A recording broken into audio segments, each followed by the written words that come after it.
terkait dengan teori. Kalau kita bicara terkait penerimaan diri, ada teori psikologi juga yang mengatakan kalau proses ini juga bagaimana cara kita untuk bisa memahami, berdamai, kemudian mencintai diri sendiri dengan semua hal yang pernah terjadi di diri kita gitu. Berikutnya, boleh? Ya, next slide. Oke. Nah, ini ya teman-teman ya, kalau terkait dengan penerimaan diri, adanya satu kemampuan begitu dan juga keinginan individu untuk bisa hidup dengan segala karakter yang kita miliki begitu. Dengan segala kekurangannya juga terutama ya, terkait dengan bagaimana kita memiliki beban perasaan terhadap diri sendiri, sehingga individu lebih banyak memiliki kesempatan untuk beradaptasi dengan lingkungan begitu. Penerimaan diri berarti bagaimana kita bisa berdamai, dan proses itu lama sekali. Setiap orang, setiap individu punya waktu terkait dengan bagaimana kita bisa menerima diri, bagaimana kita bisa memaafkan diri sendiri, apalagi kalau kita punya peristiwa-peristiwa traumatis di masa lalu yang mungkin di setiap orang berbeda begitu, yang akhirnya ini akan mempengaruhi kehidupan kita yang sekarang. Berikutnya, penerimaan diri bisa dengan penerimaan diri dengan mungkin kita merasa kita punya kekurangan begitu, penerimaan diri terkait dengan fisik begitu, dengan masa lalu, dengan hal-hal yang menyakitkan begitu, semuanya terkait penerimaan diri ya teman-teman ya. Boleh di next slide. Nah, faktornya apa aja teman-teman yang mempengaruhi? Yang pertama, konsep diri. Setiap orang punya konsep diri yang berbeda. Konsep diri adalah bagaimana cara kita melihat dan mengkonstruksikan diri kita sesuai dengan apa yang kita alami, sesuai dengan nilai, value yang kita miliki selama ini, begitu. Dan konsep diri juga berkaitan dengan lingkungan juga, begitu. Bagaimana konsep diri kita, masing-masing dari kita pasti berbeda. Saya dengan teman-teman di Bekasi juga pasti berbeda begitu. Yang mempengaruhi jelas kondisi lingkungan dan juga nilai yang diyakini. Kita hidup di keluarga yang berbeda, kita hidup dengan lingkungan yang berbeda, dengan kebiasaan berbeda, dengan orang tua juga yang berbeda begitu. Ini semua akan mempengaruhi begitu kan, yang akan jadi satu faktor yang akhirnya mempengaruhi individu untuk bisa menerima dirinya begitu. Dan yang terakhir adalah kondisi emosi individu, teman-teman. Ya, jadi kondisi emosi ini terkait dengan itu tadi yang saya bicarakan di depan, terkait dengan bagaimana mungkin ketika kita ada peristiwa traumatis begitu ya, peristiwa-peristiwa yang menyebabkan kita merasa kecewa, kita merasa sedih, marah di masa lalu, yang itu belum selesai sebenarnya. Dan kita belum tahu bagaimana cara menyelesaikan hal tersebut, begitu. Yang akhirnya akan mempengaruhi perilaku kita yang sekarang, begitu.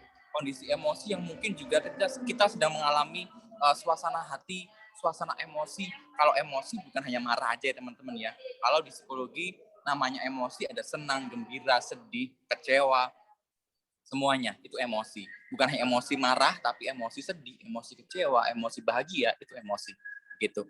Dan ketika kita punya unstable emotion, ini akan mempengaruhi juga bagaimana kita bisa menerima diri kita, begitu. Ya, jadi akan banyak hal gitu yang mempengaruhi. Nah, ini saya ada satu cycle of acceptance, semoga bisa dibaca karena kecil banget, tapi it's okay. Saya akan jelaskan satu persatu secara lebih cepat, teman-teman ya. Jadi yang pertama, normal existence, bagaimana keadaan lingkungan yang seperti ini yang kita rasakan begitu. Mungkin akan ada keadaan di mana kita emosinya nggak stabil, kemudian juga objek-objek juga yang berbeda begitu. Adanya kondisi di mana saat ini yang kita rasakan begitu. Kemudian adanya kita menerima berita buruk nih teman-teman. Berarti tadi ketika kita beraktivitas, kemudian tiba-tiba ada berita buruk yang terjadi. Apapun itu, intinya buruk, mengecewakan, kaget semuanya. Begitu. Kemudian secara otomatis kita akan denial dengan berita tersebut, dengan keadaan tersebut, teman-teman. Jadi ketika seorang individu sampai di titik acceptance, itu akan melewati beberapa poin di bawah ini. Setelah menerima berita buruk ya teman-teman ya, kita akan denial dengan keadaan. Kita merasa bahwa ini nggak benar, ini tidak sesuai dengan apa yang aku mau, begitu. Ini yang akhirnya kita lakukan, dan kemudian kita nggak sadar kalau sebenarnya ini kita lagi denial gitu. Kemudian setelah denial, kita akan merasa marah. Merasa marah karena kita merasa nggak mungkin lah, nggak mungkin keadaan itu terjadi, nggak mungkin aku begini. Akhirnya kita marah. Bisa juga itu terkait dengan aggression. Bukan hanya marah aja teman-teman ya, tapi aggression terkait dengan perilaku berarti. Aggression juga berbicara terkait perilaku agresifnya mereka, agresinya dengan tindakan, dengan kata-kata, dengan apapun begitu. Nah, kemudian setelah ada di fase marah, kita akan ada di fase depression.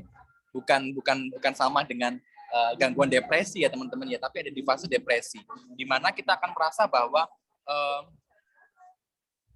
penyangkalan kembali, di mana rasa-rasa denial itu muncul lagi, rasa sedih yang sangat berkepanjangan, merasa bahwa beban pikiran itu terlalu dalam sehingga aku nggak bisa untuk terima kenyataan begitu.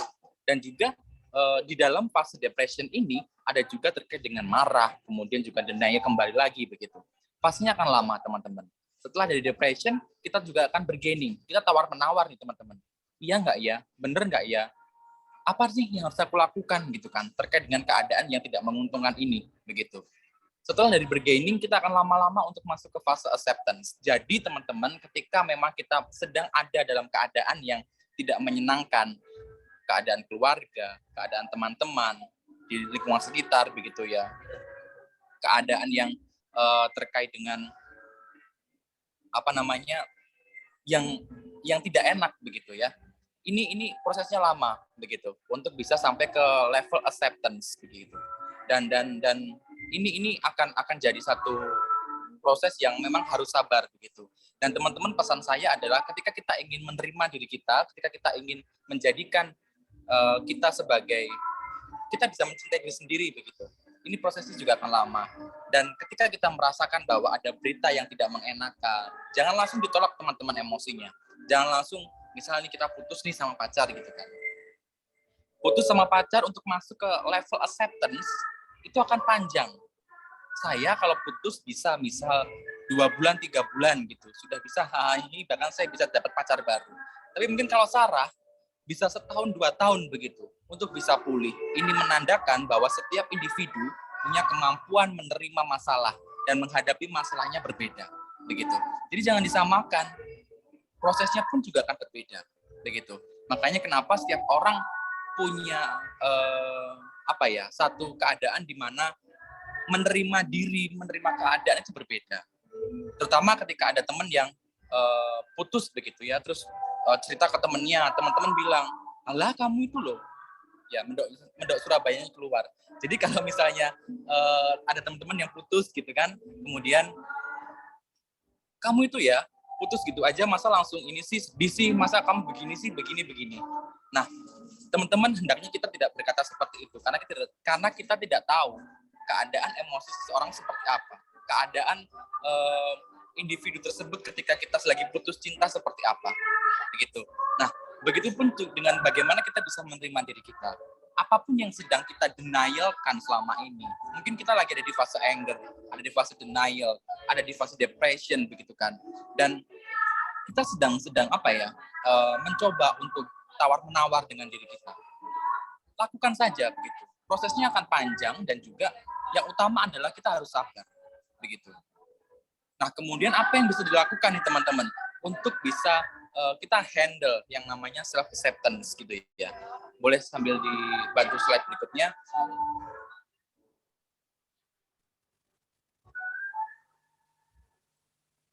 Boleh sambil dibantu slide berikutnya. Oke, apa yang bisa dilakukan gitu ya teman-teman? Yang pertama yang harus dilakukan adalah untuk bisa menerima diri kita. Kita harus bisa mengenali potensi diri kita. Bagaimana caranya mengenali potensi diri kita? Yang bisa dilakukan adalah coba kita bikin satu list begitu, atau saya biasanya akan rekomendasikan ke teman-teman untuk buat self SWOT diri kita, strength, weakness, opportunity, dan threat. Nah, itu yang akan bantu kita untuk ngerti potensi diri kita seperti apa. Mungkin kalau misalnya kita ngelihat aja begini, oh aku ini begini, itu kurang rasional. Harus ada satu hal yang dicatat. Oh, saya kurang begini. Oh, kelebihan saya begini. Apa evidence-nya? Apa keuntungannya? Apa keuntungannya? Untuk kita bisa lebih rasional dengan kata-kata kita. Karena kalau apalagi kita ngelihat dari media sosial ya teman-teman ya, perbandingannya adalah ketika kita ngelihat teman-teman di luar dengan segala kerjaannya sudah oke, kuliahnya sudah cepat lulus, pacarnya terlihat sempurna, dirinya juga terlihat sempurna. Ini akan jadi satu hal, satu stresor sebenarnya buat kita, atau sumber stres ya. Jadi bagaimana kita bisa mengenali potensi diri kita lihat dulu self-worth kita seperti apa. Bagaimana kita bisa melihat tentang kelebihan, kelemahan diri kita secara lebih rasional begitu. Kemudian kita harus punya support system teman-teman, lingkungan yang baik, lingkungan yang mendukung begitu, lingkungan yang mendukung seperti teman-teman pemuda di GMI Sungai Yordan Bekasi ini gitu ya. Kita ada di sebuah persekutuan doa, kita ada di sebuah komunitas youth yang kita bisa saling mendukung, saling mendoakan yang positif begitu. Kenapa? Karena memang support system, lingkungan yang mendukung akan jadi satu hal plus ketika kita sedang merasa down. Kenapa kalau kita lagi suntuk, sumpek, ruwet begitu ya, kita harus cerita. Memang itu yang bisa dilakukan teman-teman, karena dengan bercerita, kita akan mengeluarkan emosi-emosi negatif yang kita rasakan begitu. Mungkin nggak akan secara dilihat mata begitu ya, emosi negatifnya keluar, tidak. Tapi kita akan ada perasaan lebih lega ketika kita bercerita tentang apa yang kita rasakan ke orang lain begitu. Kemudian lakukan proses memaafkan teman-teman. Ini yang susah, tapi bisa dilakukan gitu ya. Prosesnya panjang tapi bisa dilakukan. Proses memaafkan akan panjang dari bagaimana kita bisa memahami, bagaimana kita bisa merasakan terkait dengan kondisi yang buat kita tidak bisa atau menghambat penerimaan diri kita. Ya, jadi proses memaafkan memang prosesnya panjang dan juga kita harus bisa untuk bagaimana kembali lagi melihat diri kita dan juga kita punya Tuhan yang menguatkan kita begitu. Setiap orang punya caranya sendiri untuk bisa meluapkan emosinya. Ada yang kalau misalnya lagi sedih, mereka ada yang lagi pusing, mereka makan banyak gitu kan. Ada yang mereka keluar sama teman-teman, ada yang mereka ke gereja, ada yang mereka bisa persekutuan sama teman-teman. Kita doa sama Tuhan. Terapi spiritualitas yang dilakukan ini ketika kita berada di gereja kemudian bersekutu dengan Tuhan, itu juga bisa jadi salah satu psikoterapi sebenarnya ya, terapi psikologis yang bisa kita lakukan untuk lebih baik, untuk bisa kita recover begitu. Karena kita tahu bahwa ada kuasa di luar diri kita yang jauh lebih hebat, yang punya kekuatan di atas segalanya begitu. Sehingga kita percaya bahwa ketika kita bergantung sama Tuhan, kita punya satu support system yang baik, walaupun Tuhan nggak kelihatan wujudnya begitu. Ini yang harus juga dipahami sama teman-teman ya.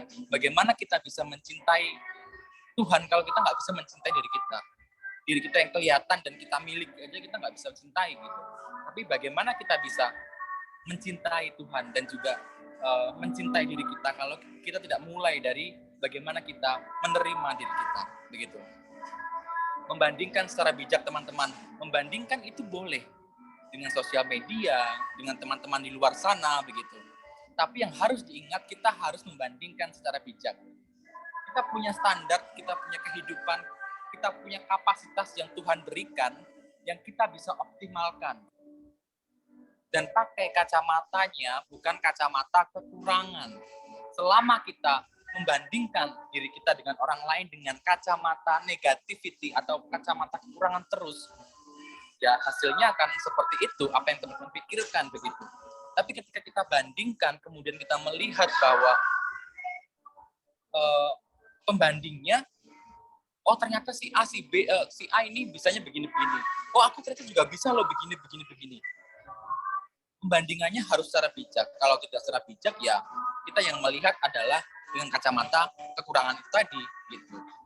Sama aja dengan bagaimana kita bisa berpikiran positif ya teman-teman ya. Itu juga diperlukan begitu. Terkait dengan bagaimana kita bisa menerima diri, bagaimana kita bisa memahami lingkungan sekitar. Dan yang terakhir pasti kita minta kekuatan dari Tuhan. Gitu. Karena kita percaya bahwa ada kuasa yang jauh lebih hebat, ada kuasa yang beyond this world gitu ya. yang bisa bantu handle kita gitu. Kita percaya itu. Makanya kenapa pergi ke gereja, persekutuan doa, ketemu sama teman-teman, itu bisa jadi salah satu terapi psikologis yang bisa dilakukan sebagai pilihannya, begitu. Dan di beberapa slide terakhir ini saya mau kasih beberapa ayat juga yang bisa menguatkan saya dan sekiranya juga bisa menguatkan teman-teman semuanya. Boleh dibantu slide berikutnya. Ada 2 ayat yang saya paling favoritkan. Next slide. Bagaimana, Sarah? Oh enggak, next slide. Nah, ya, ada Bilangan 31 ayat 6, teman-teman ya. Kuatkan dan teguhkanlah hatimu, janganlah takut dan jangan gemetar karena mereka. Sebab Tuhan Allahmu dialah yang berjalan menyertai engkau, dia akan membimbing engkau dan tidak akan meninggalkan engkau. Teman-teman, ketika kita merasa insecure dengan diri kita, proses kita susah untuk menerima diri, pasti akan ada yang namanya proses overthinking, proses insecure, proses merasa bahwa diri kita nggak bisa, diri kita bukan apa-apa. Teman-teman, coba dibaca lagi ayat ini, coba dipahami lagi, coba melihat dirinya sendiri lagi. Susah memang, tapi bisa dilakukan, gitu ya. Karena ini tergantung dengan bagaimana kita bisa membiasakan diri, begitu. Ada Tuhan yang punya kendali atas hidup kita. Kita nggak bisa apa-apa kalau kita tanpa Tuhan, gitu kan. Jangan takut dan jangan gemetar. Iya Kak, gampang ngomongnya, tapi kalau saya dengan situasinya seperti ini gimana, gini. Tenang, tarik nafas dulu, tahan 4 detik, kemudian lepaskan. Lakukan relaksasi pernafasan ketika kita sedang merasa pikirannya penuh, ketika kita merasa nggak ada jalan lagi, ketika kita merasa Tuhan kok lama banget sih bikin mukjizatnya, gitu, ya kan? Jadi tenang dulu, pahami dulu dirinya kenapa, jangan ditolak emosinya. Kalau mau nangis aja, kalau misalnya mau marah, kecewa, teriak boleh, supaya emosinya bisa keluar. Setelah itu lakukan relaksasi pernafasan dan kita doa. Sama Tuhan nangis boleh, curhat sama Tuhan boleh banget gitu. Memang Tuhan nggak ada wujudnya, nggak ada bentuknya secara real gitu. Tapi ketika kita berdoa, kita ngadu sama Tuhan, itu tadi ya, ketika kita bercerita dengan satu sosok, kita akan melepaskan emosi-emosi negatif kita, begitu. Dan ayat yang terakhir ini juga sepertinya banyak yang mengidolakan ayat-ayat ini, begitu. Salah satu ayat favorit, begitu ya. Ada di next slide, boleh. Yeremia 29 ayat 11, teman-teman. Ya, jadi sebab Tuhan mengetahui rancangan-rancangan apa yang ada padaku mengenai kamu. Demikianlah firman Tuhan, yaitu rancangan damai sejahtera dan bukan rancangan kecelakaan, untuk memberikan kepadamu hari depan yang penuh harapan. Jadi ketika kita merasa bahwa Tuhan lama banget sih bikin mukjizatnya, kita merasa bahwa kita udah nggak ada jalan lagi gitu. Ingat teman-teman bahwa semuanya nggak bisa instan, semuanya butuh proses. Indomie aja dimasak 3 menit.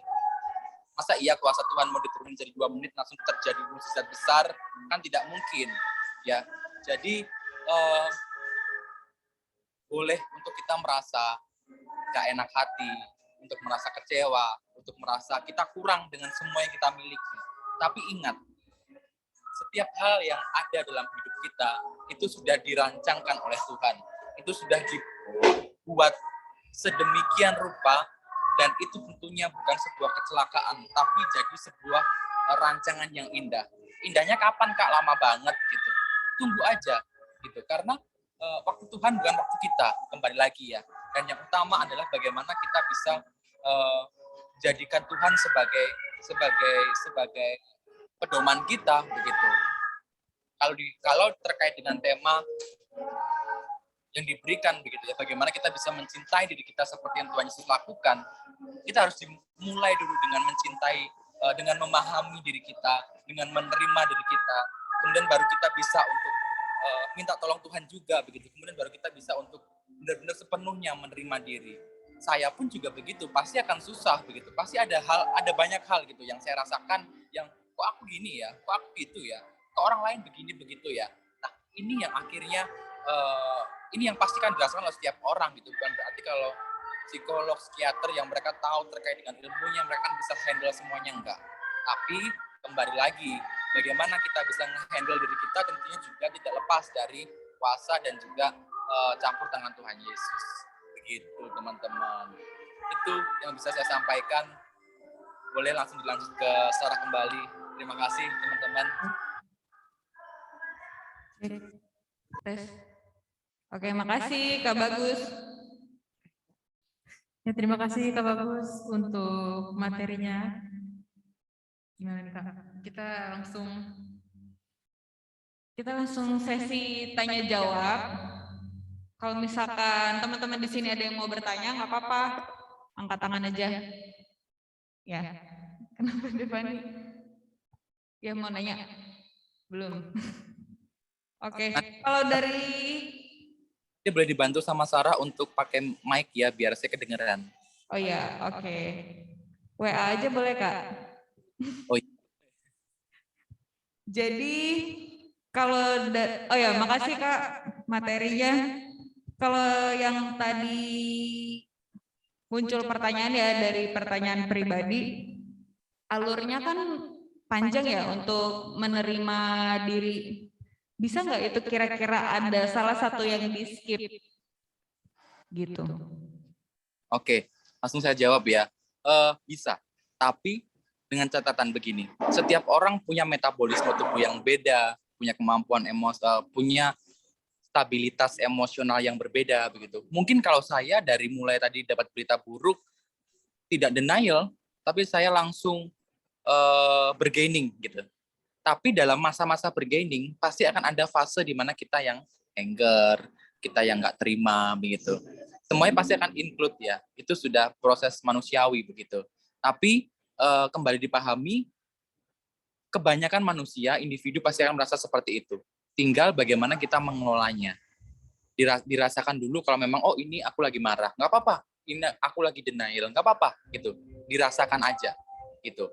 Setelah itu baru nanti akan prosesnya kembali prosesnya akan berlanjut begitu. Ada yang tapi tidak bisa yang langsung acceptance ya karena harus ada pola dulu begitu. Kalau dari Bekasi mau ke Surabaya nggak mungkin dari Bandung langsung tiba-tiba ke Jogja. Harus lewat Cirebon dulu, harus lewat Jawa Tengah yang lain dulu, baru sampai ke Jogja, baru sampai ke Surabaya gitu. Nggak bisa di skip naik pesawat, nggak bisa karena prosesnya memang seperti itu begitu. Oke, jadi kalau misalkan kayak tadi putus cinta, berarti memang harus nikmati dulu prosesnya ya Kak? Betul, itu harus dinikmati prosesnya walau sakit. Karena kita harus rasional dulu teman-teman. Kalau setiap kehidupan pasti akan ada masalah. Dan setiap masalah tersebut pasti akan ada beratnya, berat enggak, ringan, atau yang sedang kayak gitu ya. Kita harus rasional kalau memang setiap kehidupan adalah akan setiap masuk ke umur yang baru, masuk ke fase yang baru, akan selalu muncul masalah baru. Ketika kita rasional dengan hal tersebut, itu akan bantu kita untuk oh ya, berarti aku nanti harus seperti ini, aku harus begini, begitu. Oke, thank you Kak untuk jawabannya. Jadi teman-teman yang habis putus dinikmati dulu prosesnya ya Kak Sarah ya. Iya. Dinikmati aja dulu sedih-sedihnya. Kalau boleh tambahkan, biasanya banyak pasien yang juga konsul di Halodoc terkait bagaimana ya kalau misalnya habis putus seminggu 2 minggu, saya merasa nggak enak semuanya, nggak bisa tidur, nggak bisa makan segala macam. Bisa nggak sih Mas di skip aja langsung saya bahagia? Nggak bisa. Jadi nikmatin dulu aja prosesnya, betul kata Sarah ya. Yang biasanya putus tuh nangis dulu, sedih dulu, overthinking dulu, nggak terima dulu, nggak apa-apa. Sebulan, 2 bulan, 3 bulan nggak apa-apa. Nikmatin aja proses itu, gitu ya. Jadi tidak ada yang bisa instan gitu. Oke Kak, kita lanjut ke pertanyaan selanjutnya ya Kak. Menerima diri dengan mencintai diri sendiri itu beda atau sama sih Kak?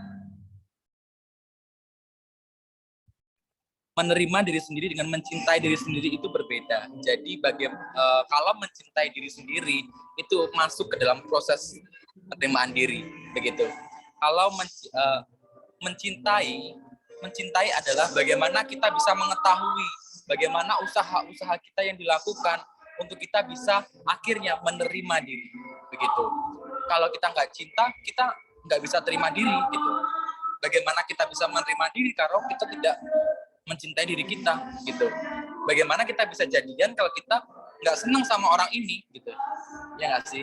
Jadi bagaimana proses mencintai diri sendiri itu juga dengan tadi ya, dengan pertama juga memahami dan merasakan keadaan diri kita seperti apa. Kemudian setelah itu kita baru pelan-pelan berpikiran rasional. Kemudian baru kita ngelihat lagi, apa ini benar nggak ya yang aku lakuin gitu. Nah itu proses mencintai diri pun juga nggak bisa cepat gitu. Butuh proses semuanya begitu. Oke Kak, tadi aku juga sempat dengar kalau misalnya kita butuh teman untuk curhat, buat cerita apa yang kita rasain sama orang yang kita percaya. Tapi kadang tuh kita kan anak-anak muda ada di dalam toxic friendship gitu, di circle yang toxic yang dimana kita udah ngerasa gak nyaman, tapi kita pengen orang-orang tuh nerima kita gitu. Tapi gimana sih cara kita bisa keluar dari toxic friendship ini? Nah ini teman-teman, sekarang zamannya kita hidup di generasi kesehatan mental, ya. Buruknya adalah semuanya dijadiin toxic relationship, toxic friendship, toxic parent, toxic positivity, bahkan positivity ada toksiknya begitu kan. Nah ini menurut saya dampak negatifnya seperti ini. Jadi kita kurang punya satu kemampuan bertahan yang baik, kemampuan untuk bisa bangkit secara baik gitu. Kalau dulu zaman saya SD tahun 2000-an kali ya, tahun 2000 sampai kita ya Sarah ya, kita SD tahun 2000 sampai 2006 mungkin. Belum ada yang namanya toxic friendship, toxic positivity. Kalau dipukul guru, pukul aja gitu. Orang tua nggak akan lapor gitu. Ya setiap hal pasti akan ada positif negatifnya, akan ada kurang dan lebihnya begitu. Tapi ini dampak dari generasi kesehatan mental. Tapi baiknya adalah kita jadi aware dengan diri kita.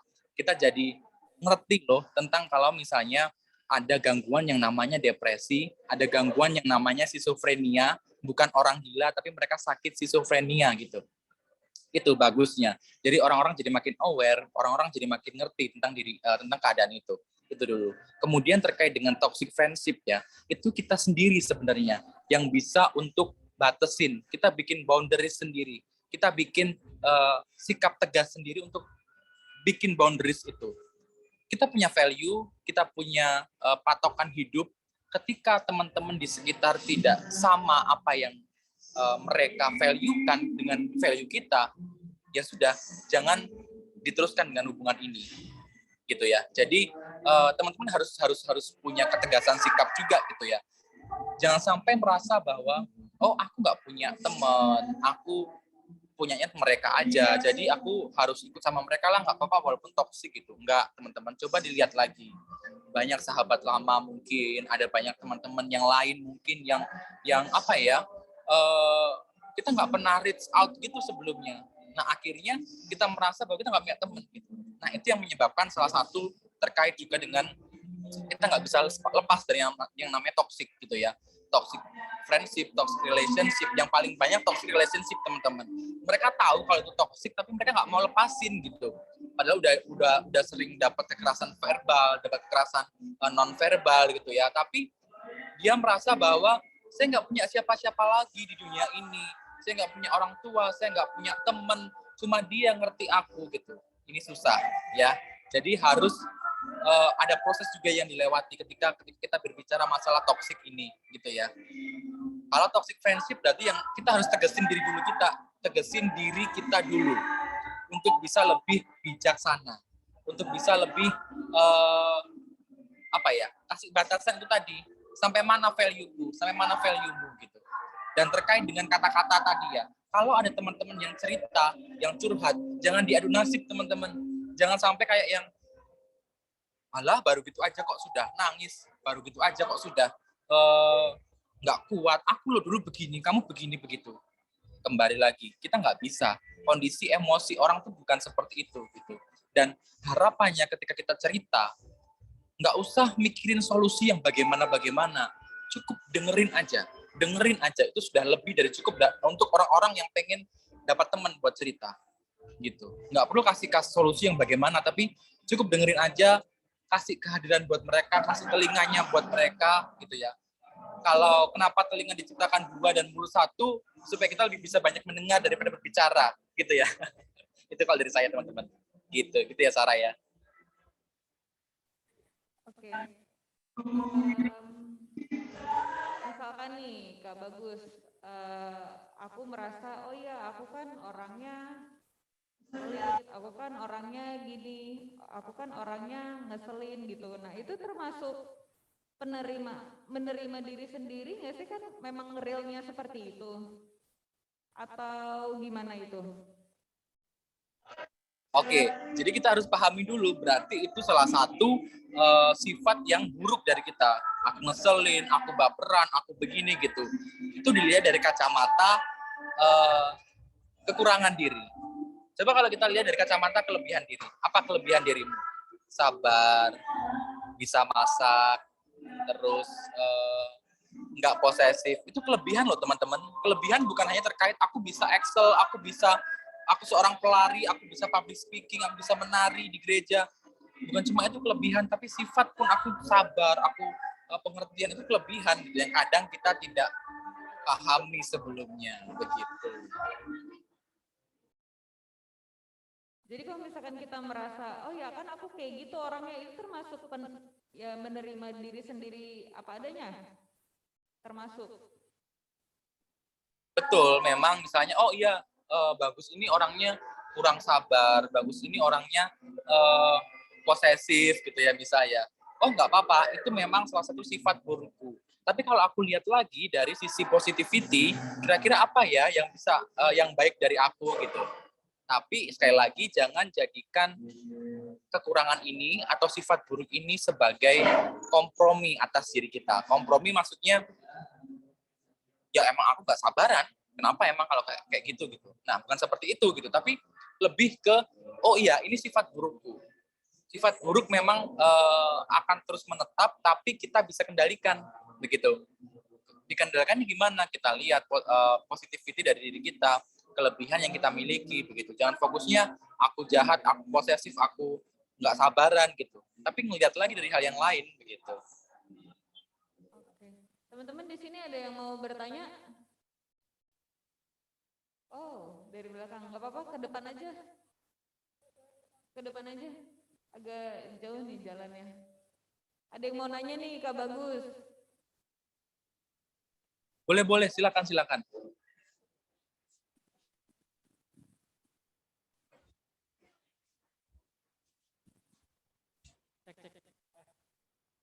Shalom, halo Kak. Halo, shalom. Perkenalin nama saya Elsa. Jadi gini Kak, mau nanya gimana sih? Sebenarnya mau minta saran sih. Kalau misalkan kita punya teman yang punya pikiran maunya suicide diri sendiri terus gitu loh. Terus kita kan posisinya sebagai supportive ya. Terus gimana sih kita harus ngadepin teman kita yang mikirnya kayak kamu mati aja terus gitu. Kira-kira ada saran nggak Kak buat orang-orang yang nge-support mereka di samping mereka setiap saat gitu? Makasih Kak. Oke, baik. Terima kasih. Tadi namanya siapa? Helsa atau siapa? Elsa. Oke, jadi ini masalah yang common banget ya, common issue dari teman-teman di usia 13 sampai 30 tahun begitu ya terkait kesehatan mental. Bagaimana kita bisa menyikapi teman-teman yang suicide thought, bagaimana menyikapi teman-teman yang punya suicide attempt gitu ya. Nah, teman-teman sebagai teman ya, kita harus tahu bahwa kapasitas kita terbatas. Kapasitas kita punya batas begitu. Jadi jangan sampai kita berpikiran untuk aku harus bisa mengubah dia, aku harus bisa membantu dia sepenuhnya. Itu baik, tapi coba dipikirkan kembali. Karena begini, ketika kita punya teman-teman dengan pikiran bunuh diri, dan itu sudah terjadi lebih dari 2 minggu atau 3 bulan lebih begitu, disertai dengan gejala-gejala lain seperti susah tidur, kurang pengaruh terkait nafsu makan dan pola tidur, kurang konsentrasi, kemudian merasa bahwa dirinya tidak berguna, merasa kurang percaya diri. Nah, kalau disertai dengan keluhan-keluhan tersebut, itu bisa nanti masuk ke gangguan depresi, teman-teman.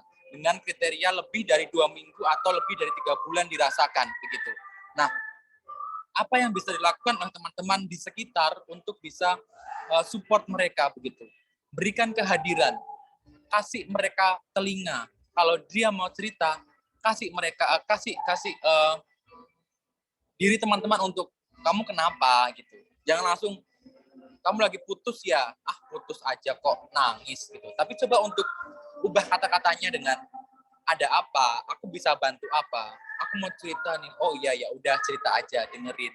Nah kayak gitu. Nah ketika memang teman-teman tidak bisa handle secara personal dengan masalah mereka, lebih baik untuk disarankan ke profesional begitu. Bisa konsultasi online di psikolog atau psikiater. Sekarang sudah banyak platformnya, sudah gampang gitu. Saya juga bisa ditemui di Halodoc gitu teman-teman ya, nggak apa-apa sambil promosi gitu.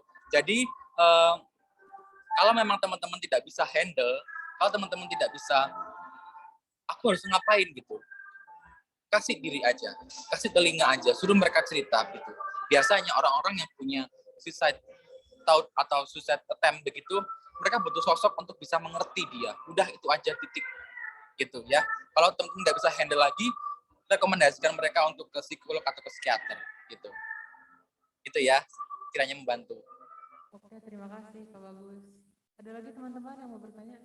Oke, boleh Kak.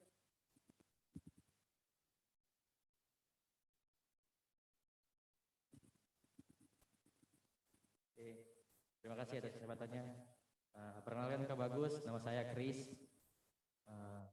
Saya ingin bertanya 2 pertanyaan sekaligus. Yang pertama itu yang dibahas mencintai diri sendiri. Mencintai diri sendiri ini bisa nggak sih ada kemungkinan akan keegoisan, Bang?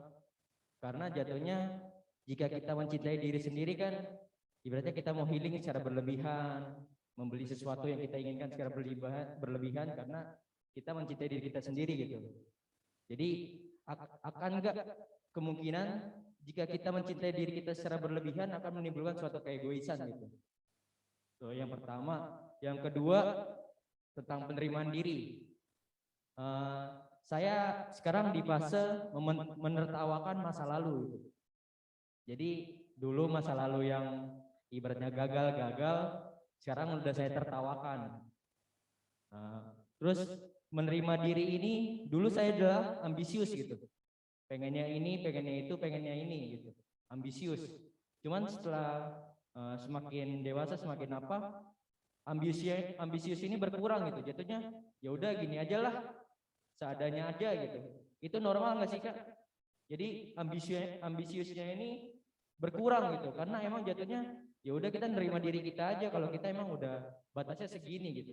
Oke, terima kasih. Oke, ya terima kasih pertanyaan yang bagus ya.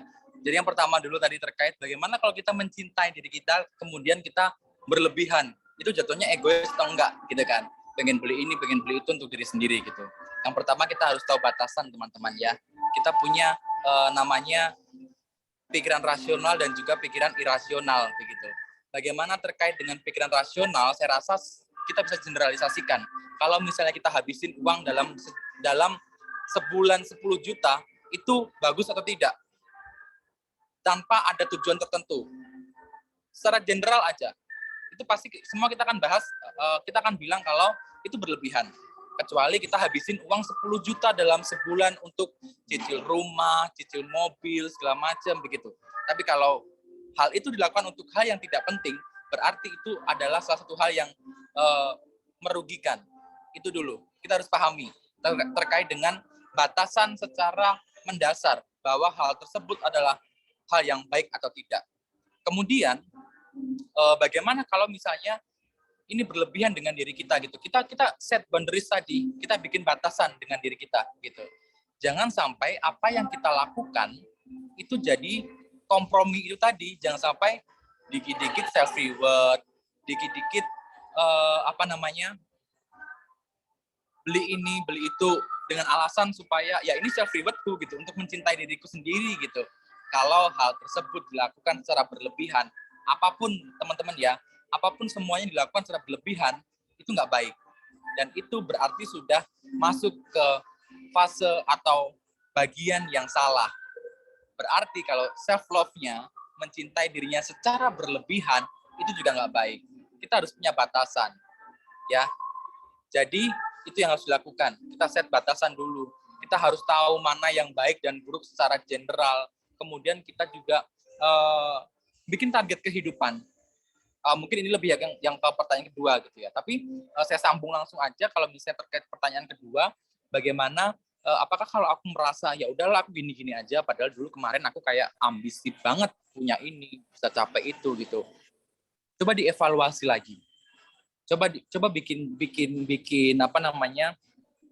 perencanaan jangka pendek, jangka menengah, jangka panjang ya, terkait dengan mimpi, kehidupan, kuliah segala macam gitu. Apakah semuanya sudah sesuai dengan apa yang aku rencanakan atau tidak begitu. Bisa aja karena memang keadaan yang sekarang dipengaruhi dari banyak kegagalan di masa lalu, dan itu wajar dirasakan begitu. Bagaimana aku bisa merasakan ambisius lagi kayak dulu gitu. Evaluasi lagi, lihat lagi rencana-rencana yang sudah dibuat gitu. Apakah benar memang aku gini-gini aja karena memang aku nggak bisa capai, karena gini-gini aja, atau memang karena aku merasa males segala macam begitu ya. Lihat lagi, dievaluasi lagi apa yang jadi rencana-rencana ke depannya begitu. Itu yang bisa dilakukan teman-teman ya, terkait dengan nggak apa-apa kalaupun memang misalnya saat ini sedang tidak ingin merasakan apa-apa, tidak ingin capai apa-apa, tidak apa-apa gitu. Tapi pasti di suatu saat nanti kita punya satu tujuan, kita punya satu mimpi yang kita akan capai lagi gitu. Coba dievaluasi lagi dirinya gitu. Sambil kalau misalnya sudah mulai nggak nyaman gitu ya, kok aku ada yang berubah ya, aku ada yang nggak nyaman dengan diri kita gitu ya, yang biasanya kita lakukan tapi sekarang udah nggak dilakukan lagi gitu. Nah, coba untuk cerita ke teman, atau kalau memang mau ya konsultasi ke psikolog gitu kan, terkait dengan keadaan dirinya sendiri begitu. Oke Kak, terima kasih untuk jawabannya Kak Bagus. Dan teman-teman, ada lagi yang bertanya? Oke, Wen, silakan.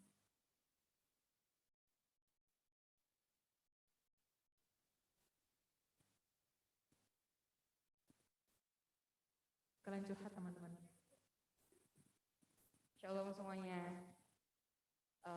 Kak, aku mau nanya, kan di lingkungan kita ini sebenarnya banyak banget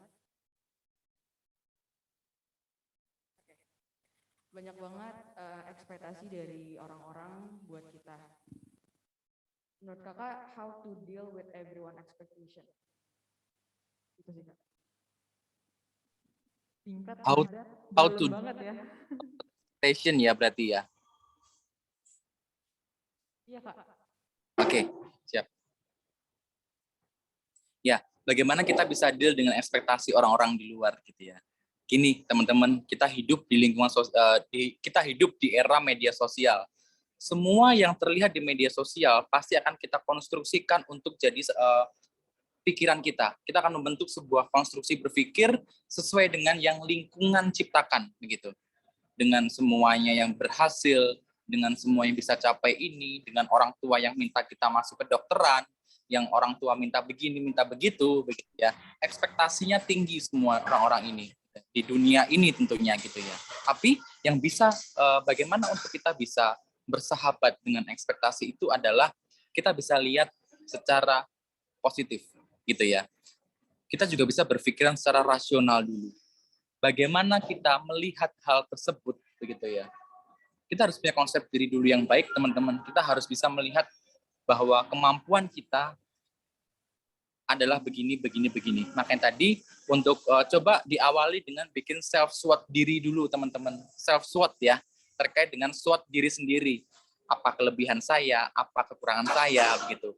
Dengan hal itu, kita akan bisa untuk berpikir secara rasional dan bukan hanya melihat kekurangan orang lain, saya juga kurang, dia kok lebih terus, bukan begitu. Tapi itu bisa membantu kita untuk bisa lebih rasional dengan kemampuan yang kita miliki.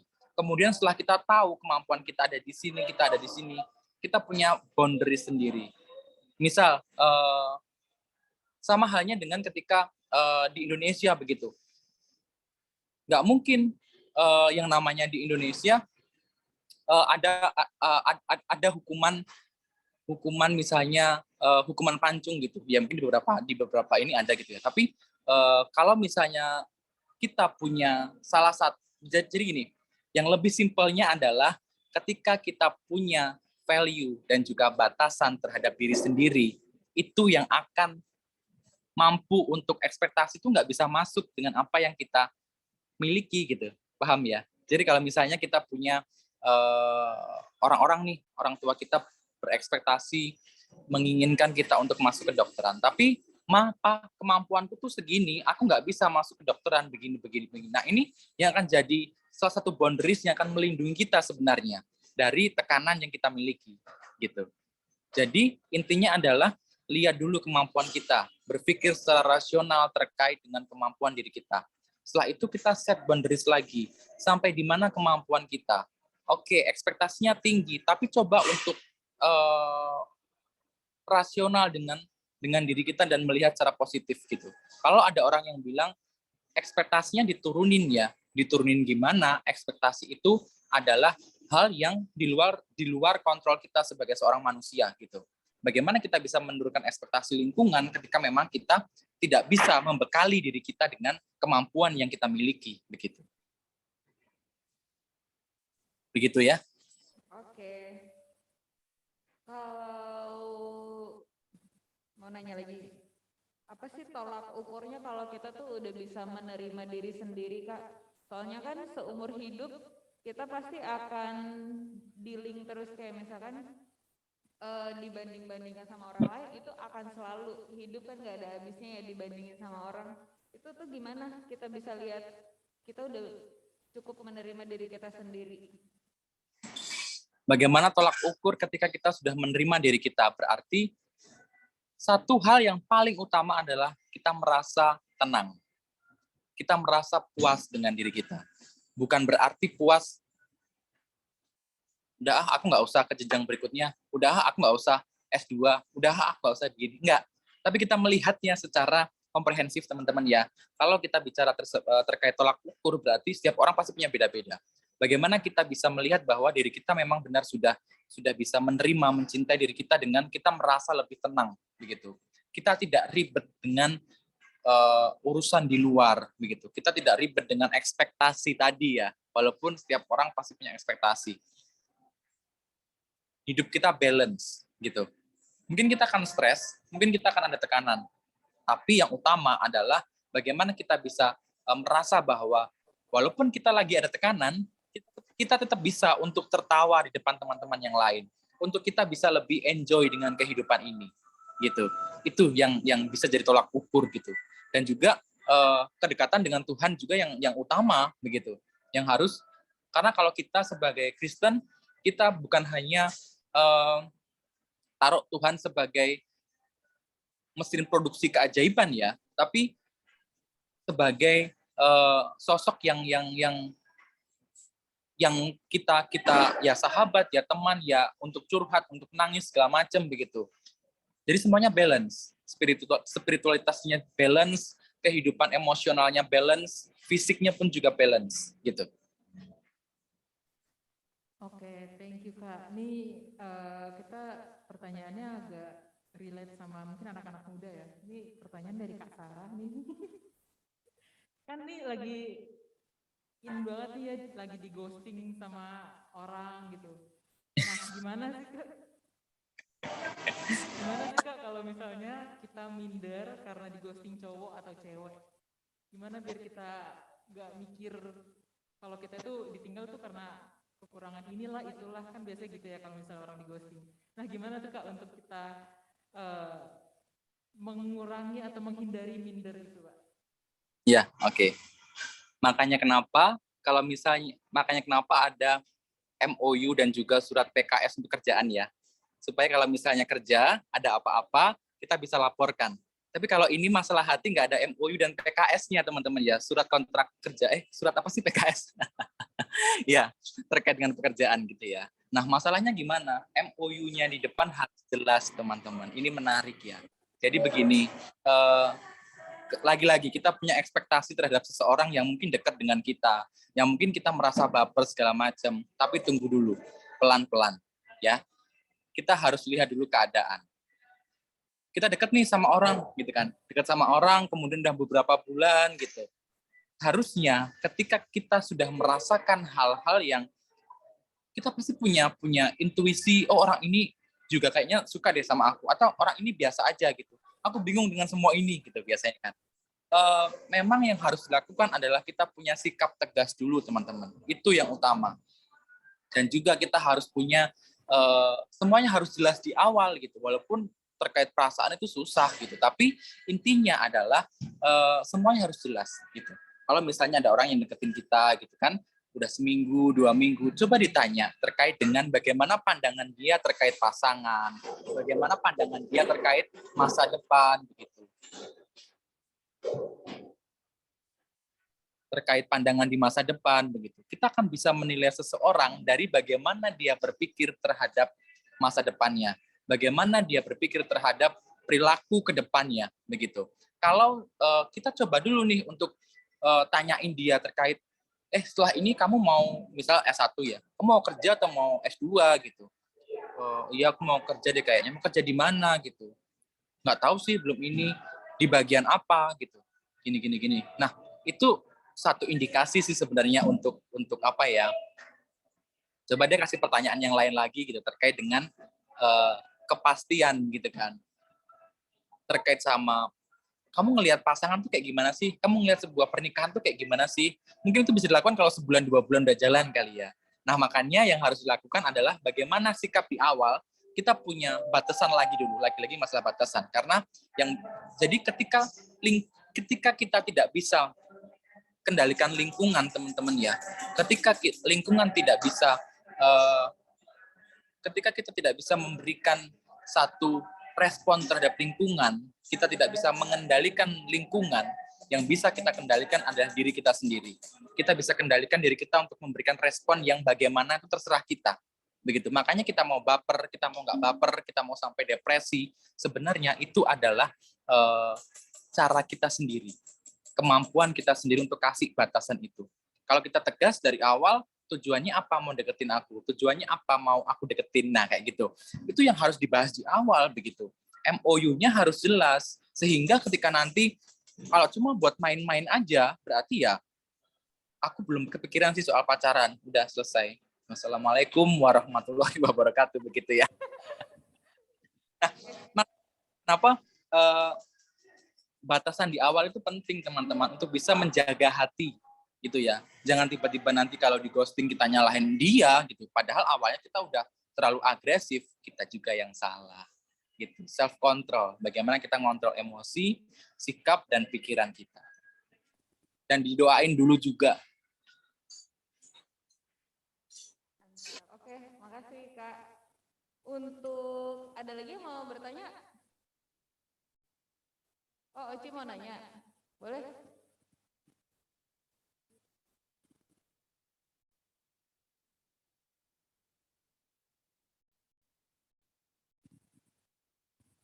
Halo semuanya. Kak, aku mau nanya. Nama aku Oci. Terus aku mau nanya. Sabar.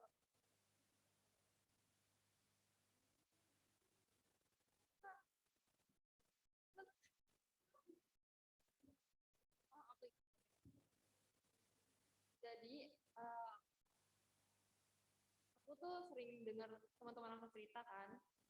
Terus kadang kalau misalnya mereka lagi cerita, aku tuh suka mikir kayak sebenarnya mereka cerita ke aku tuh bagus atau enggak sih, soalnya kayak aku mikir kalau misalnya mereka jadi ngebuka luka mereka dari awal lagi, terus mereka harus ngulang cerita, aku harus detail, terus mereka jadi kayak nginget misalnya mereka punya trauma atau luka yang belum sembuh, jadi mereka harus membuka itu lagi. Jadi sebenarnya cerita ke orang itu worth it atau enggak sih, kayak bisa ngebantu untuk sembuh dari luka mereka atau enggak.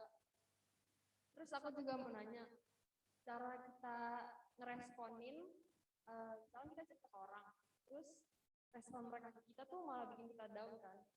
Misalnya aku cerita ke mamaku, tapi pas aku cerita mamaku tanggapannya kayak, kamu lagi nggak deket aja sama Tuhan, kamu harus ditambah Tuhan dan segala macamnya. Tapi sebenarnya kan aku setiap hari doa ke Tuhan, aku ceritain apa yang aku rasain. Jadi kayak aku bingung kenapa pemikiran orang tua misalkan kayak gitu. Makasih Kak. Oke, baik. Jadi pertanyaannya, apakah worth it nggak sih cerita ke orang begitu? Dan bagaimana kalau respon dari yang kita ceritain itu nggak sesuai dengan ekspektasi kita gitu ya? Itu mungkin kira-kira ya. Oke, jadi kalau kita cerita ke orang gitu ya, ke teman-teman gitu ya, cari orang yang tepat. Karena dengan bercerita teman-teman, itu akan mengeluarkan emosi-emosi negatif kita yang mungkin kita nggak kerasa begitu ya, yang akhirnya itu bisa bikin kita menjadi lega. Kenapa? Masalah-masalah yang dipendam, kenapa hal-hal yang selama ini tidak bisa diungkapkan, itu akan jadi salah satu faktor pengaruh kesehatan mental, faktor pengaruh ke gangguan mental begitu. Karena semuanya dipendam kayak gunung es teman-teman ya. Kecilnya segini tapi di bawahnya itu gede banget gitu kelihatannya. Ya nggak kelihatan ini yang gede banget padahal kecilnya di luar tuh kecil gitu. Nah, ini yang penting ya. Jadi bercerita ke orang sebenarnya itu sangat penting. Tergantung kita cerita ke orang yang tepat atau enggak gitu. Makanya pilih orang-orang yang bisa diajak cerita secara tepat. Tidak perlu memberikan solusi yang bagaimana-bagaimana.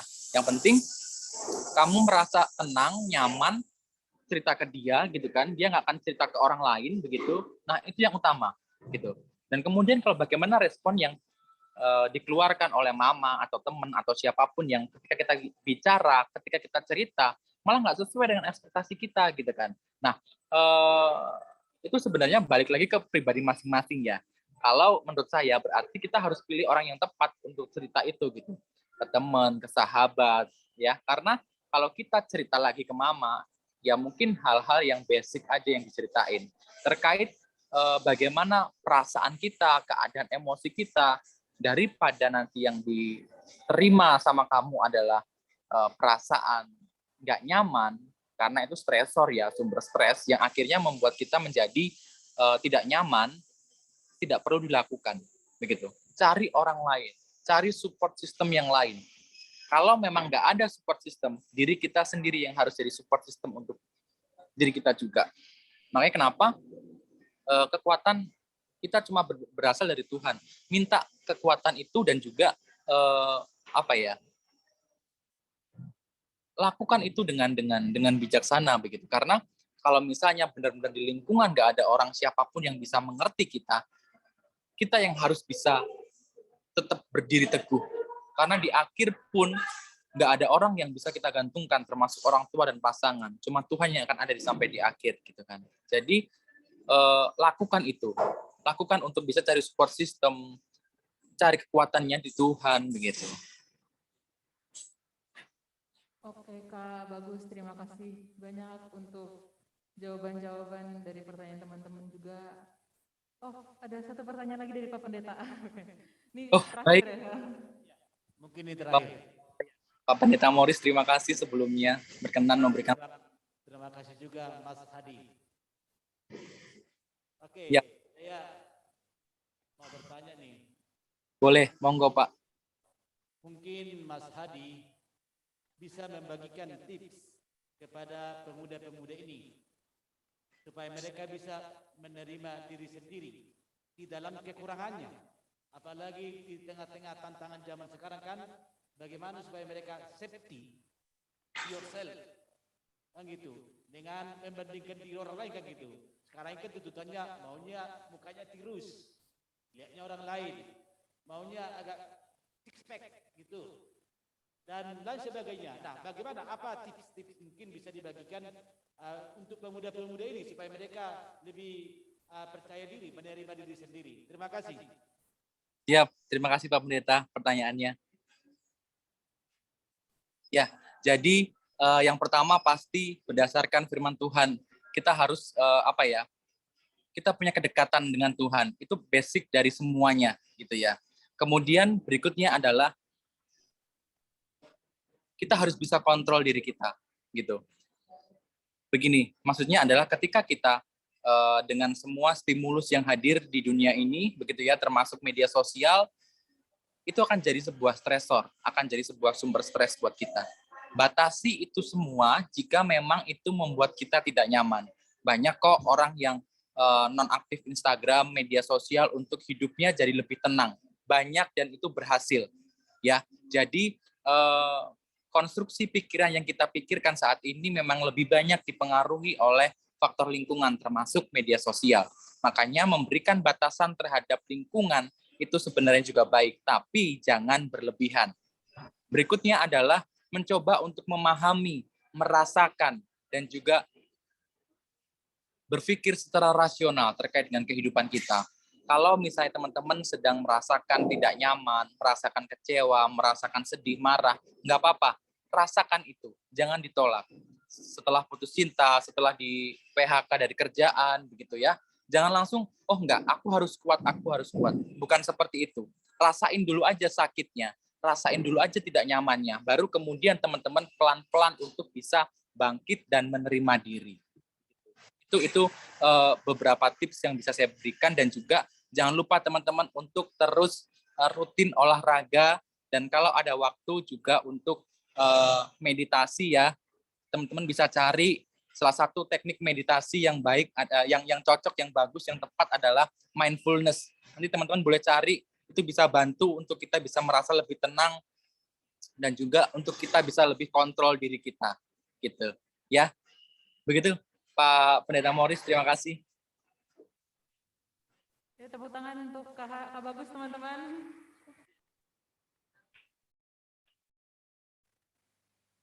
Oke, jadi teman-teman, intinya untuk menerima diri sendiri, kita harus tahu kekurangan dan kelebihan kita. Bisa seperti yang Kak Bagus tadi bilang, bikin SWOT, strength, weakness, opportunities, dan threats tentang diri kita sendiri. Terus rajin olahraga juga, berarti kita harus secepatnya nih collab sama teman kebalen ya, kita main bulu tangkis. Dan yang terakhir tadi meditasi ya, kalau ada waktu, ada kesempatan boleh meditasi. Oke Kak, kita udah ada di penghujung acara. Boleh Kak Bagus kasih sedikit closing statement untuk kita semua?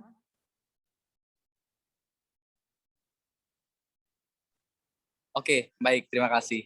Jadi teman-teman, sekali lagi, kita tidak bisa kendalikan lingkungan di sekitar kita. Yang bisa kita kendalikan adalah respon kita terhadap lingkungan. Bagaimana kita bisa merespon itu sebagai hal yang positif, tergantung dari bagaimana kita juga bisa mengkondisikan hati, mengkondisikan pikiran dan perasaan juga. Dan terutama ketika memang semuanya dirasa berat dalam dunia ini, ya inilah hidup gitu. Tidak ada hidup yang mudah, tidak ada hidup yang tidak ada hidup yang selalu enak. Tapi harus rasional, kalau semuanya pasti akan ada masalah. Tapi kita punya Tuhan, kita punya kekuatan yang jauh melebihi dari apa yang kita pikirkan. Itu yang bisa dijadikan salah satu kekuatan diri kita supaya lebih kuat, supaya bisa juga lebih balance begitu. Begitu, cukup. Terima kasih. Kira-kira bisa bermanfaat untuk teman-teman semuanya di Bekasi. Terima kasih sekali Kak Bagus. Tepuk tangan teman-teman.